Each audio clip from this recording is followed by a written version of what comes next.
ब्रेकनंतर एक मोठी बातमी आहे आपल्या सगळ्यांना। केतन मर्डर केस माहिती असेल आणि याच्यामध्येच एक महत्त्वाची माहिती समोर आली आहे। आरोपी सिया आणि चेतनचं सीसीटीव्ही समोर आलेला आहे। दोघेही कॅफेमध्ये बसल्याचं या सीसीटीव्ही मध्ये दिसतंय। याच दोघांनी केतन अग्रवाल याला संपवलेलं होतं आणि त्याच्या आधीचं हे सीसीटीव्ही आहे का नंतरचा असाही सवाल या ठिकाणी उपस्थित होतोय। मात्र आरोपी सिया जिनं हे सगळं प्लॅनिंग केलेलं होतं केतनला संपवण्याचं, ती आणि तिचा बॉयफ्रेंड चेतन या ठिकाणी या सीसीटीव्ही मध्ये आपल्याला दिसतायत। 17 तारखेचं हे फुटेज असल्याची माहिती आहे आणि 18 तारखेला हा मर्डर झालेला होता।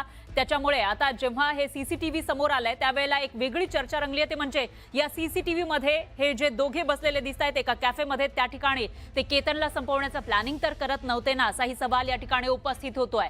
सिया गोयल नावाची ही 19-20 वर्षांची मुलगी जी केतनची मंगेतर होती, मात्र त्याला संपवलं तिने दुसऱ्याच दिवशी। आणि त्याच्या आदल्या दिवशीचा हा व्हिडिओ आपण बघू शकतोय, एक्सक्लुसिव्ह असा हा व्हिडिओ न्यूज 18च्या माध्यमातून। आणि या ठिकाणी तिचा बॉयफ्रेंड चेतन सुद्धा आपल्याला पाहायला मिळतोय, दोघे गप्पा मारताना दिसतायत। त्याच्यामुळे एक सवाल उपस्थित होतोय की हे दोघे केतनला कसं संपवायचं याविषयीचं प्लॅनिंग तर करत नाहीये ना, कारण आतापर्यंत ज्या पद्धतीने छानबीन झाली आहे त्याच्यानुसार जी माहिती समोर आलेली आहे त्यानुसार एकतर सियाला चेतन सोबत लग्न करायचं होतं, मात्र तिच्या घरच्यांनी केतन सोबत तिचा विवाह फिक्स केला होता। नोव्हेंबरमध्ये लग्न होणार होतं आणि त्या पार्श्वभूमीवर आता केतनला कसं संपवायचं याचं प्लॅनिंग तिनं केलं आणि चेतनला सोबत घेऊन केतनला संपवल्याची माहिती समोर आली। आणि त्याच्या आधीचा हा व्हिडिओ, याविषयी अधिक माहितीसाठी आपले प्रतिनिधी वैभव सोनावणे हे पुण्यामधून आपल्या सोबत जोडले गेले आहेत। वैभव, काय सांगाल, नेमका कधीचा हा व्हिडिओ आहे आणि याविषयी काय माहिती मिळतेय?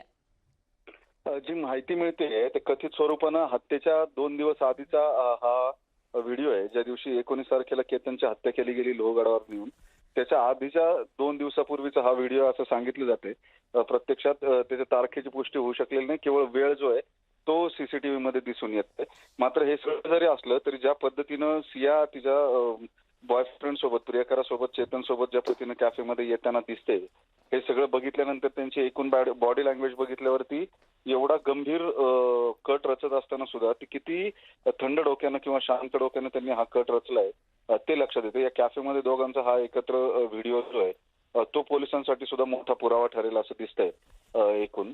आणि या सगळ्या प्रकारामध्ये चेतनचा आणि सियाचा कशा पद्धतीनं सहभाग आहे याचा तपास करताना पोलिसांना या लुल्लानगरच्या कॅफेमध्ये हे दोघे जण भेटल्याची माहिती मिळाली होती। 3 वे नावाचा हा कॅफे जो आहे त्या कॅफेमध्ये हे दोघे जण बसलेले होते आणि तिथं याला केतनला लोहगडावरून ढकलून द्यायचा कट जो आहे तो त्यांनी ठरवलेला होता अशी माहिती मिळते।